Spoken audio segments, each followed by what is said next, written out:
तो एक बार फिर से वेलकम है स्टूडेंट आपका। जैसे कि आप जानते हैं कि लास्ट क्लास तक हमने जो अपना रिवीजन था वो हमने फंडामेंटल कंप्लीट कर लिया है। उसके अंदर बहुत स्पेशल क्वेश्चन जो गारंटी के होते हैं, पास्ट एडजस्टमेंट के होते हैं, वो हमने कंप्लीट कर लिए हैं।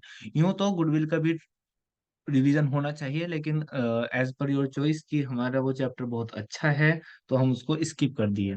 राइट। आज हम क्लास में करेंगे आपका चैप्टर नंबर, अगर देखा जाए तो वो चैप्टर नंबर है 3, change in profit sharing ratio. मैंने आपको पहले बताया था और अब फिर बता रहा हूँ कि इस चैप्टर से बहुत बड़े क्वेश्चन आने के चांस ना के बराबर हैं। अगर आप कर सकते हैं, कर लेते हैं तो बहुत अच्छा है। अदरवाइज कंडीशन में आप कम से कम इतना तो करके जाएं जितना आज की क्लास में होने वाला है, और मे भी शायद कल की क्लास और लग जाए, लेकिन आपको वो करना है। करना है तो मतलब करना है, दैट्स इट। और बहुत बच्चों को मैं देखता हूँ कि इसके अंदर जितने भी यूनिक चीजें हैं वो बार बार वही गलती करते हैं। एग्जामिनेशन में बैठते हो, चाहे क्लास टेस्ट में बैठते हो, या जब भी कोई अटेम्प्ट करते हो टेस्ट, तो वे यही गलती करते हैं जिस पर बार बार आपका फोकस कराया जाता है। तो उम्मीद कोशिश करना कि आज की बात आप वो जो गलतियां करते हैं उनको रिपीट मत करें, और जिन बातों को बताया जाए उनको अप्लाई करेंगे, उनको माइंड में रखेंगे। चलिए बात करते हैं। चैप्टर का नाम है change in profit sharing ratio. जैसे नाम से पता चलता है, अच्छा बहुत कमाल की बात यह है, कुछ बच्चे इस चैप्टर की आइडेंटिफिकेशन भी नहीं कर पाते। हाउ टू आइडेंटिफाई दैट कि क्वेश्चन ये एडमिशन का है, change in profit sharing ratio का है, या रिटायरमेंट का है। प्यारे बच्चों, जैसे नाम से पता चलता है change in profit sharing ratio, और इसमें एक चैप्टर और वर्ड जुड़ते हैं, among the existing partner, among the existing partner. यार कमाल की बात है, जो नाम है वही इसका काम है, बहुत आसान है। आपको कंफ्यूजन अगर आइडेंटिफिकेशन में हो रहा है तो आपका लेवल जो है वो बिलो द मतलब पुअर, जितना पुअर बच्चा हो सकता है उससे भी लेस वाला है।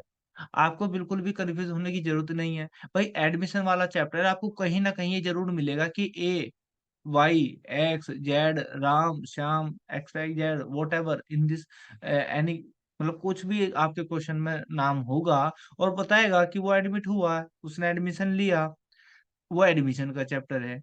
जिस क्वेश्चन के अंदर मैं देखता हूँ बच्चों को कंफ्यूज हो जाते हैं, पता नहीं क्यों, किस वे में गलत कंफ्यूज होता है। इस चैप्टर से कैसे पता चलेगा? ये साफ साफ बताएगा कि भाई ए बी दो पार्टनर थे, या सी था, या डी था, मतलब more than two, may be two और मोर देन टू पार्टनर्स हो सकते हैं, और सिर्फ उनका रेशो के बारे में बताएगा कि उनका रेशो जो था, सपोज करो 2, 3, 5, और मान लेते हैं कुछ भी 6 था, लेकिन उन्होंने रेशो चेंज कर लिया, बस इतनी ही बात कहेगा। अगर आपको ये बात किसी भी क्वेश्चन के अंदर नजर आती है तो आपके कहते हैं ना कान खड़े हो जाने चाहिए, वो कान खड़े हो जाने चाहिए कि ये चैप्टर कौन सा है जी, change in profit sharing ratio among the existing partner. बस इतनी सी सिंपल सी आइडेंटिफिकेशन है। रिटायरमेंट में रिटायर जरूर होगा, डेथ वाले चैप्टर में डेथ जरूर होगी, डिसोल्यूशन वाले चैप्टर में डिसोल्यूशन जरूर होगा, और फंडामेंटल तो आप कर ही चुके हैं।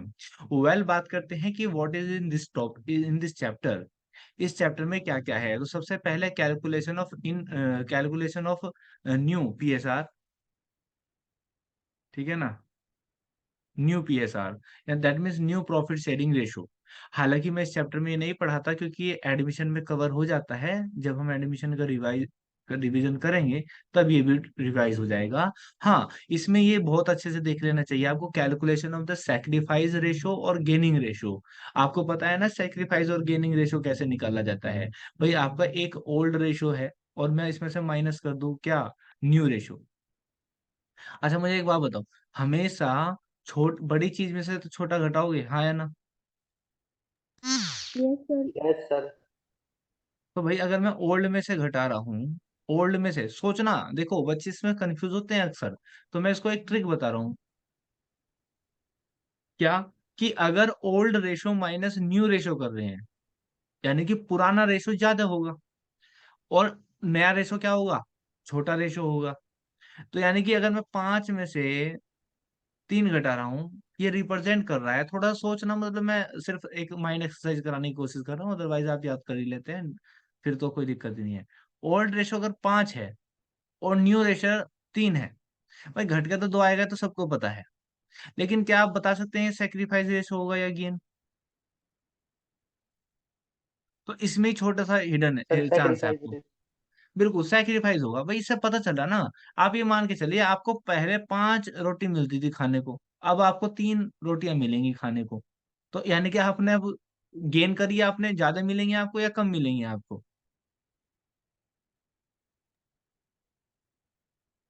सर कम। कम मिलेंगी, तो नेचुरल सी बात है। तो इसमें बहुत ज्यादा तो सेक्रीफाइस हुआ, इसका मतलब आपने कम मिल रही, तो पहले ज्यादा मिलती थी, अब कम मिल रही है। ठीक है ना भाई? तो अंडरस्टूड यस सी बात सर। है, यानी कि अगर आप में कंफ्यूजन हो तो आप इस तरह से जस्टिफाई कर सकते हैं। ठीक है ना? तो कहने का मतलब ये है। अच्छा, change in profit sharing ratio हो, यानी कि ये वाला चैप्टर हो, चेंज इन पीएसआर, चाहे आपका कौन सा चैप्टर हो प्यारे बच्चों, एडमिशन, दोनों में एडमिशन। सेम फॉर्मूला रहता है सेक्रीफाइस और गेन रेशो का। दोनों में सेम फॉर्मूला रहता है, यू नो वेरी वेल, है ना? तो सेक्रीफाइस रेशो का फॉर्मूला क्या होता है वंशी का? Sir old minus new. Old minus new. और गेनिंग रेशो का वैसे तो मैंने बता रखा, अगर माइनस में आ जाए तो वो गेनिंग रेशो है, लेकिन फिर भी अगर जो निकालना पड़ जाए gaining ratio, new minus old. New minus old. सही है। कर लोगे तो चीजें कवर है। आगे चलें? Yes sir. Yes sir. Okay. अब आता है revaluation of the asset and the liability और treatment of the reserve and accumulated profit and losses. मैं अगेन कहता हूं, देखो ये वाला जो टॉपिक है आपका 4th नंबर का, ये हम रुक के बात करेंगे, लेकिन जितना भी मुझे लगता है एग्जामिनेशन, एग्जाम के व्यू पॉइंट से, ये most most most asking question है इन योर एग्जामिनेशन, है ना? तो सबसे पहले बात करते हैं। ये तो अच्छा, मैंने यहाँ पे रिवीजन बता रखा कि न्यू पे सार तो हम नए चैप्टर में कर लेंगे, ये मैंने बता दिया सैक्रिफाइस जैसे ओल्ड माइनस नहीं होता है। कहने का मेरा मतलब ये है, ये कैसे कर दिया भाई, मैं समझा रहा हूँ आपको शायद। चलिए, ये मैं यहाँ से रफ कर देता हूँ, ये कभी समझाया होगा तो शायद ही लिख दिया। कहने का मतलब treatment of accumulated profit reserves and losses, right? Can you tell me the name of accumulated profit reserves and the losses, जो अक्सर मैं बताया करता हूँ, हर बार बताया करता हूँ।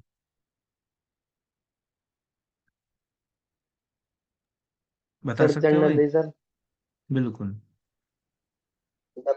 WCR। General reserve, reserve fund. Advertisement suspense. इन्हें तो एक साथ बोल देख रहे हो, है ना? जनरल रिजर्व, रिजर्व फंड, बिल्कुल सही है। WCR, वर्कमैन कम, वो तो हो ही गया। और क्या है भाई? Investment fluctuation. बिल्कुल, investment investment fluctuation fluctuation fund. Fund. और प्रॉफिट एंड लॉस का, क्रेडिट बैलेंस। क्रेडिट। ये बात बहुत ध्यान रखनी है, क्रेडिट बैलेंस। और ये लायबिलिटी साइड में आता है। ये आपको बैलेंस शीट के फॉर्मेट में मिल सकती हैं, और विदाउट बैलेंस शीट के फॉर्मेट में मिल सकती हैं। वो आपको फिर बताएगा कि वो एसेट का पार्ट है या लायबिलिटी का पार्ट है, डेबिट है, क्रेडिट है। और इधर आपको अक्सर क्या मिलता है प्यारे बच्चों, मैं अक्सर जिसकी बात करता हूँ वो मिलता है प्यारे बच्चों आपको, एक तो advertisement suspense account, profit and और लॉस एक डेबिट। प्रॉफिट एंड लॉस का डेबिट। मैंने बहुत मेहनत की हुई है इन पॉइंट्स पे आपको। अगर आप याद करेंगे, आप पुरानी क्लासेस में जाएंगे, जब चैप्टर कराया होगा एडमिशन का, तो आप पाएंगे 5-6 क्लासेस इसी के ऊपर ले ली। तो प्यारे बच्चों, वो इसीलिए बताया गया है क्योंकि ये एग्जाम व्यू पॉइंट से जरूरी है। अब आपको पता ही होगा कि WCR के कुछ स्पेशल केस हैं, IFF के डबल स्पेशल केस हैं। मैं एक बार रिकॉल कर दूंगा, लेकिन उससे भी ज्यादा जरूरी काम क्या है, क्योंकि एडमिशन में क्या होता है प्यारे बच्चों, नॉर्मली ये डिस्ट्रीब्यूट कर दिए जाते हैं। हेलो, ये नॉर्मली एडमिशन में डिस्ट्रीब्यूट कर दिए जाते हैं, और डिस्ट्रीब्यूट में ये जिगजैग होते हैं। थोड़ा सा माइक बंद कर लो, किसी के यहाँ से नॉइस आ रहा है। तो नॉर्मली एडमिशन में क्या कर दिए जाते हैं, ये डिस्ट्रीब्यूट कर जाते हैं और जिगजैग हो जाते हैं, है ना? यानी कि ये वाले लॉस कैपिटल अकाउंट के डेबिट साइड में, और ये वाली सारी चीजें कैपिटल अकाउंट के क्रेडिट साइड में आ जाते हैं। तो नॉर्मली जनरल एंट्री बन जाती है, हेडेक वहां नहीं बनती हमारी। वे तुम्हें आता है, बहुत अच्छे से आता है। और आई थिंक तुम जब एडमिशन का चैप्टर करते होंगे तो आप इनको ट्रांसफर भी कर लेते होंगे, यस और नो?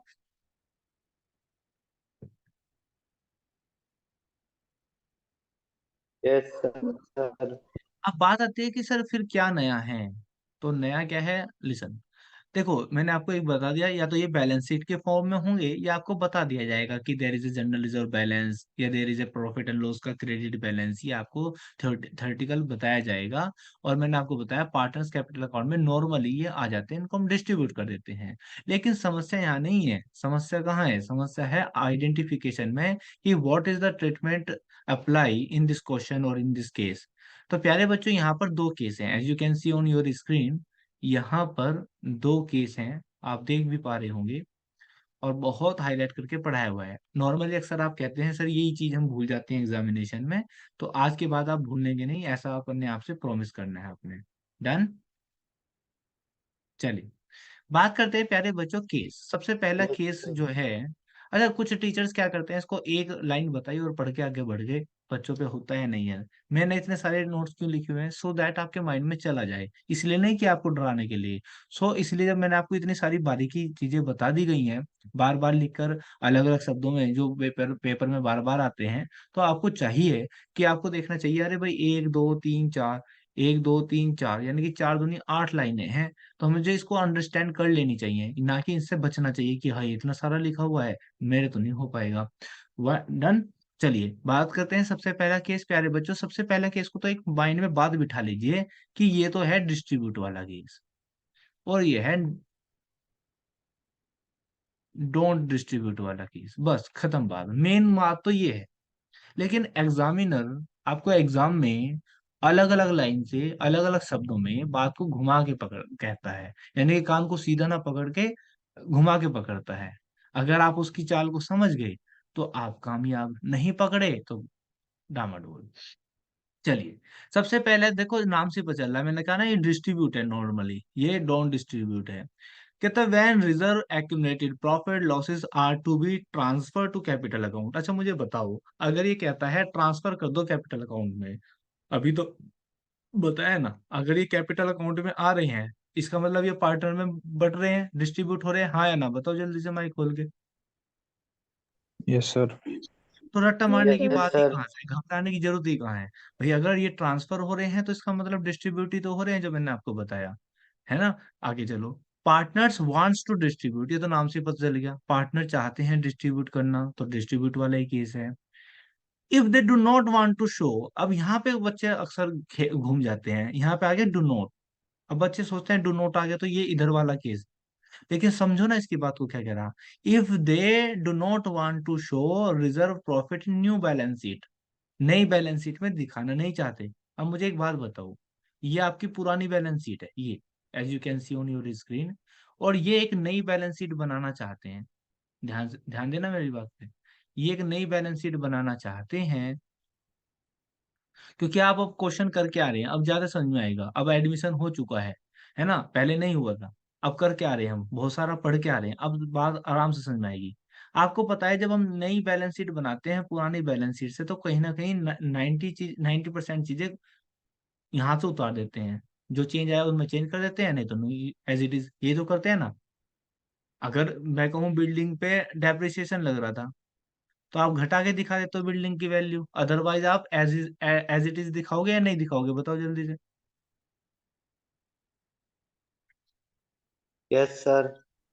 अब यहाँ पे लिखा हुआ है जनरल रिजर्व, अगर मैं यहाँ पे जनरल रिजर्व पुरानी बैलेंस शीट में, दिखाई दे रहा ना आपको, ये पुरानी बैलेंस शीट है, नई बैलेंस शीट बना रहा, अगर मुझे ये ये जनरल रिजर्व यहाँ पे नहीं लाना, नई बैलेंस शीट में नहीं लाना चाहता मैं, तो बताओ मुझे ये बांट देना चाहिए या नहीं बांट देना चाहिए? बताइएगा कोई बच्चा सोच कर, ऐसा नहीं रखता फिक्टेशन। सर बांट देना चाहिए। भाई जनरल रिजर्व अगर मैं आज बांट दूं तो खत्म हो जाएगा, यानी कि कैपिटल अकाउंट में चला जाएगा, और जब कैपिटल अकाउंट में चला जाएगा तो क्या वो नई बैलेंस शीट में दिखाई देगा? बिल्कुल भी नहीं दिखाई देने का। एक छोटा सा कॉमन सेंस की बात है, आपकी जेब में 10 रुपए हैं, आप उन 10 रुपए को कैरी करना चाहते हैं, तो आपको उन्हें खर्च नहीं करने चाहिए, और खर्च कर दोगे तो वे नई बैलेंस शीट, नई पॉकेट में कैरी नहीं होने के, हाँ या ना? बताओ क्लियर है? वंशी शिवम। Yes sir. देखो यस यस यस तभी सर। बताना अगर समझ में आ गई है बात, नहीं तो मैं दोबारा बताऊंगा, किसी और एंगल से बताऊंगा।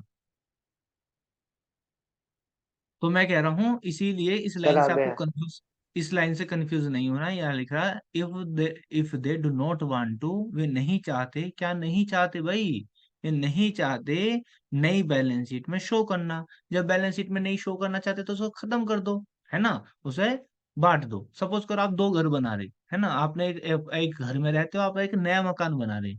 अब आप नए मकान में, आपके पुराने बैग में पुराना सा बेड है जिस पर आप सोते हो, वो आपको बहुत गंदा लगता है, पुराना हो चुका है, जर्जर हो चुका है, उसमें दीमक लग चुकी है। अब आप नहीं चाहते ये बेड नए घर में जाए, तो क्या कर दोगे बताओ, उस बेड का क्या कर देना चाहिए भाई?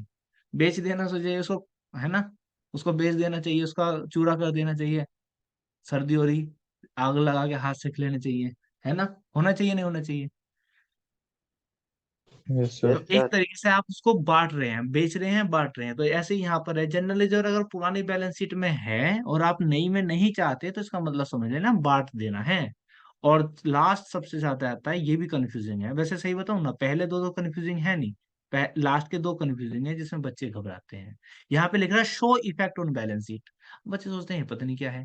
वही वाली बात अभी भी जो मैंने बताई, show effect on balance sheet, यानी कि पुरानी बैलेंस शीट में तो जनरल रिजर्व दिखाई दे रहा था, मैं नई में ना दिखाऊं, नई में ना दिखाऊं, तो इसका मतलब इम्पैक्ट तो शो हो जाएगा ना।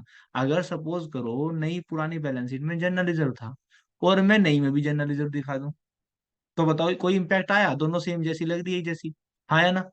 मैं यहाँ पे रिजर्व फंड भी लिख दूं, पीएल भी लिख दूं, तो सब ये तो सेम होगी ना। और मैं चाहता हूँ इफेक्ट शो करना। अगर मुझे इफेक्ट शो करना तो मैं क्या कर दूं, इनको पहले ही बांट कर खत्म कर दूं, तो ये नई बैलेंस शीट में आएंगे नहीं। जब नहीं आएंगे तो दोनों में डिफरेंस होगा, हाँ या ना? तो इसीलिए यहाँ पे लिख रहा है show effect on balance sheet. Clear है बात? Yes sir. अब इधर आ जाते हैं, डोंट डिस्ट्रीब्यूट। वह ये तो बिल्कुल पहले दो तो आपको समझ में आएंगे। When reserve and accumulated profit losses are not to be transfer, भाई यहाँ तो ट्रांसफर करना था, इसका मतलब बांटना था। यहाँ ट्रांसफर नहीं करना, इसका मतलब नहीं बांटना। यहाँ पे लिख रहा है if partners wants to distribute, यहाँ पे तो साफ साफ पता चल गया था कि बांटना चाहते हैं। यहाँ से पता चल रहा डोंट वांट टू डिस्ट्रीब्यूट, बांटना ही नहीं चाहते। और जब बांटना ही नहीं चाहते तो बात ही खत्म है, ठीक है ना? अब ये नेक्स्ट है, if they do not want to show reserve profit in new balance sheet. If they do not want to show, है ना, यहाँ पे लिख रहा है want to show, balance sheet में शो करना चाहते हैं। तो अभी तो बताया था, अगर नई बैलेंस शीट में भी अगर आप अपने नए घर में भी वही पुराना बेड लेकर जाना चाहते हैं, तो आपको बेड बेचना नहीं है, आपको कैरी करना है। तो इसीलिए कह रहा है want to show in new balance sheet और don't want to show effect on balance sheet. तो ये क्लियर है? अगर ये क्लियर नहीं होते तो इनको बैठ कर नोट कर लो एक पेज पे, साइड बाय साइड, और इनको अच्छे से समझ के याद करना है। बाकी कुछ नहीं है इस पे। पेपर में एग्जामिनर इन नए नए शब्दों के साथ ही आपसे बात करता है और कुछ भी नहीं है। लेकिन सर पता चल गया केस फर्स्ट है, केस सेकंड है, तो सर करना क्या है? तो केस फर्स्ट तो वही है, same as an admission, same as, मतलब सर, मतलब ये कि जो जनरल एंट्री होती थी, बताओ जनरल रिजर्व की एंट्री क्या होती थी? General reserve account debit to old old partners partner capital account. Capital account. लेकिन यहाँ पे तो चेंज इन पीएसआर है, यहाँ पे तो कोई नया और पुराना पार्टनर है ही नहीं। एबीसी थे, एबीसी ही अब भी है, पहले रेशो 1:1:2 था, अब 2:3:5 है। तो अभी भी पुराने सारे, सारे नए हैं या सारे पुराने हैं, बात एक ही है। तो यहाँ पर आएगा to all partners capital account, to all partners capital account. Clear हुआ या नहीं हुआ है बात? Yes, sir.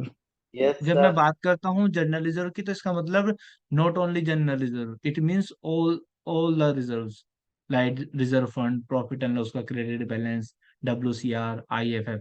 क्लियर है? यानी कि आप उनको सबको क्या कर देंगे बेटा, डिस्ट्रीब्यूट कर देंगे। लेकिन सर एक बात समझ में नहीं आई, अगर केस सेकंड लग गया इधर वाला तो क्या करेंगे? तो उसको समझिए, अगर केस लगता है ये सेकंड वाला, तो क्या करेंगे? तो प्यारे बच्चों, करना ये है कि एंट्री तो डलेगी gaining partners capital account debit to sacrificing partners capital account. बहुत बहुत ध्यान रखना, एग्जाम में मैं अक्सर इस वाले केस को ज्यादा देखता हूँ जब इस चैप्टर से क्वेश्चन आता है। ये तो कर ही लेते हैं बच्चे, ये अक्सर आता है। और एक बात और है इसकी, हाँ इसकी एक पहचान और बता दूं, अक्सर एग्जामिनर कह देता है pass a single journal entry, pass a single journal entry, और क्या लिखेगा, विदाउट अफेक्टिंग देयर बुक, अपनी बुक को अफेक्ट ना करके। तो ये तो लिख रहा है डोंट शो अफेक्ट, तो वे अपने बुक को अफेक्ट नहीं करते, अफेक्टिंग दिखाएंगे नहीं। और जब नहीं दिखाएंगे और कह दिया पास है सिंगल एंट्री, ये रामबाण लाइन है। हर एक का तोड़ है इस चैप्टर का, ये अक्सर एग्जाम में पूछा जाता है। तो उस टाइम पे प्यारे बच्चों एंट्री डलती है, gaining partners capital account debit to sacrificing partners capital account. Now the question arise, sir हमें कैसे पता चलेगा कि ये एंट्री नहीं डालनी है आपको, गेन टू सैक, बच्चे ये डाल देते हैं। अरे भाई आपके तीन पार्टनर थे, ए बी सी, इनका ओल्ड रेशो था, फिर इन्होंने रेशो चेंज कर दिया तो न्यू रेशो हो गया। इनमें आपको प्लस माइनस करके क्या निकालना पड़ेगा, गेन और सेक। तो जिस पार्टनर को गेन हुआ उसका तो कैपिटल अकाउंट आप डेबिट करते हैं, जिसको सेक्रीफाइस हुआ उसका क्रेडिट करते हैं। क्लियर है ये बात? Yes sir. अच्छा एक बात और कमाल की बात सुनना, यहाँ पर भी बच्चे कंफ्यूज करते हैं, ये है बात जो क्रेडिट साइड के बैलेंस है, यानी कि general reserve, reserve fund, profit and loss का क्रेडिट बैलेंस, WCR, IFF। लेकिन अगर बात करें एडवर्टीजमेंट सस्पेंस अकाउंट की, है ना, एडवर्टीजमेंट सस्पेंस अकाउंट की बात करें, या आपका क्या हो, प्रॉफिट एंड लॉस का डेबिट बैलेंस हो, तो sacrificing partners capital account debit to gaining partners capital account entry होती है, इसकी रिवर्स हो जाती है, इस एंट्री की उल्टी हो जाती है। इस बात को भी आपको ध्यान रखना है। क्या याद रख पाएंगे इस बात को, यहाँ तक क्लियर है बात? Yes sir. Yes sir. ठीक है। आज की क्लास में एक छोटा सा टॉपिक और करेंगे, गुडविल वाला। उसके बाद इसके कुछ प्रैक्टिकल क्वेश्चन देखते हैं HW में, और एक या दो दिन में हम इस चैप्टर को कंप्लीट कर लेंगे। देखते हैं, यहाँ पर लिख रहा है प्यारे बच्चों, ट्रीटमेंट ऑफ गुडविल, गुडविल का ट्रीटमेंट। तो as you can see here also two cases, case first and the case second. The very first case is when the old goodwill return off, अगर पुरानी गुडविल है तो उसको right off करते हैं। How to write off the entry, sorry, how to write off the goodwill, to passing a journal entry, which entry, as you can see on your screen, A is partners capital या current account debit, B is partners capital या current account debit, C is partners capital या current account debit to goodwill. Sir ये entry या तो याद से आ रही है, मैंने करी है, हाँ एडमिशन में आपने बिल्कुल सेम एंट्री की हुई है जहां पर आप डालते थे। लेकिन करंट कब, जब कैपिटल कौन सी हो भाई, अगर कैपिटल हमारी कैसी है प्यारे बच्चों, फिक्स्ड है, तो एंट्री क्या बनेगी, A is current account debit, B is current account debit. लेकिन अगर फ्लक्चुएटिंग है या क्वेश्चन के अंदर कुछ भी नहीं बताया, तो आप क्या डालेंगे, A is capital account debit, B is capital account debit, C is capital account debit to goodwill. बताइए यहाँ तक बात सही है क्या, क्लियर है? Yes sir. अच्छा, यस सर। ये कौन सी गुडविल की बात कर रहा मैं, ओल्ड गुडविल की। जब बात कर रहे हैं goodwill already appears in the book, या बैलेंस शीट में बन, अगर आपको बैलेंस शीट वाला क्वेश्चन दिया है तो बैलेंस शीट में यहाँ एसेट साइड में आपको गुडविल दिखाई देगी, याद रखना, ये तब की बात है। और अगर आपके अंदर बताए वैल्यूएट गुडविल, तो अगेन यहाँ पर भी gaining partners capital account debit to sacrificing partners capital account entry डलेगी। इसको भी आप याद करना। एकांश तुम नोट्स बना लेना, इसके वीडियो को दोबारा देख के पॉज करके इसके नोट्स बना लेना। क्यों बना लेना, क्योंकि तुम अक्सर कहते हो सर ये मैं चैप्टर भूल जाता हूँ, तो नोट्स बना लेना। नोट्स बनाओगे अपने हाथ से आज ही तो आपको याद रहेंगी चीजें। Okay sir. अच्छा फिलहाल जो है मेरे पास इस बुक की आई थिंक PDF नहीं पड़ी है, PDF तो पड़ी होनी चाहिए यार, देखता हूँ एक सेकंड। दोबारा भी कराया था क्या, चेंज नहीं किया सर?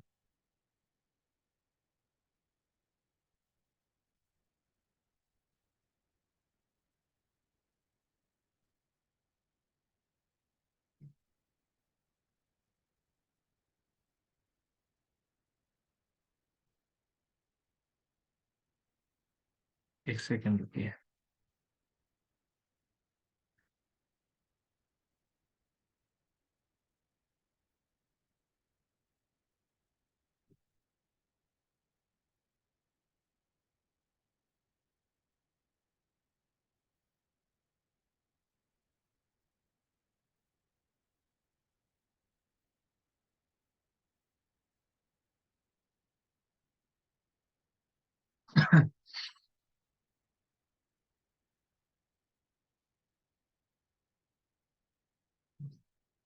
इसकी पीडीएफ नहीं बनाई थी, एकांश तुमने भेजी थी, याद आता है कुछ ऐसा?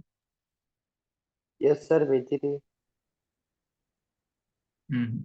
इसकी नहीं भेजी मुझे लगता है। हम्म। दोबारा भेज दूंगा सर।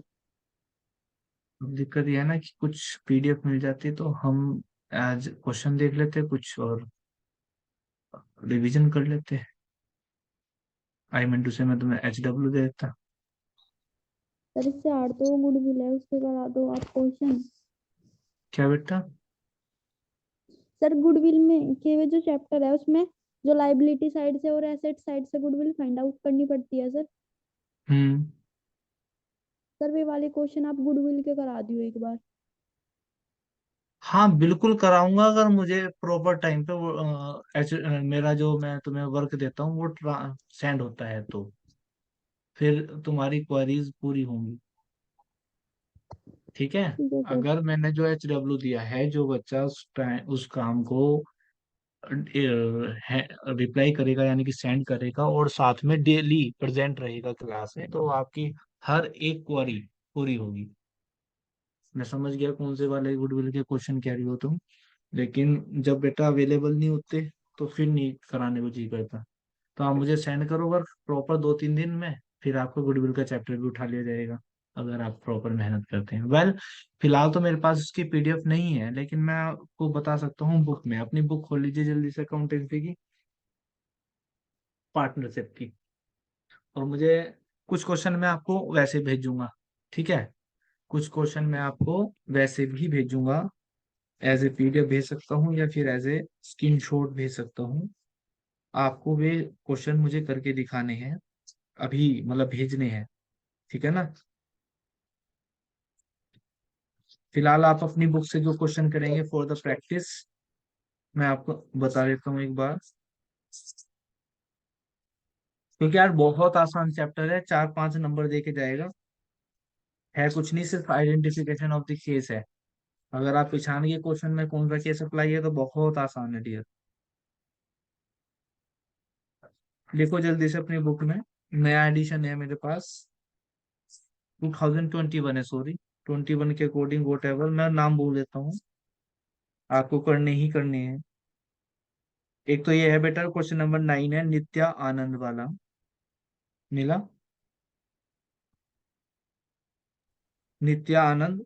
क्वेश्चन नंबर 10 है ओम शिव वाला, ओम शिव आर पार्टनर 4:1 में, एक ये वाला है।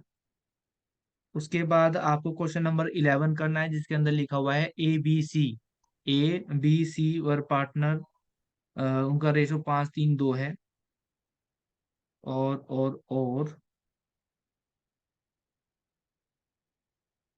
ये क्वेश्चन नंबर 15 करना है नितिन तरुण अमर आर पार्टनर। ठीक है, यहाँ पे इन्वेस्टमेंट फ्लक्चुएशन के केस हैं, ये वाला भी करना है आपने।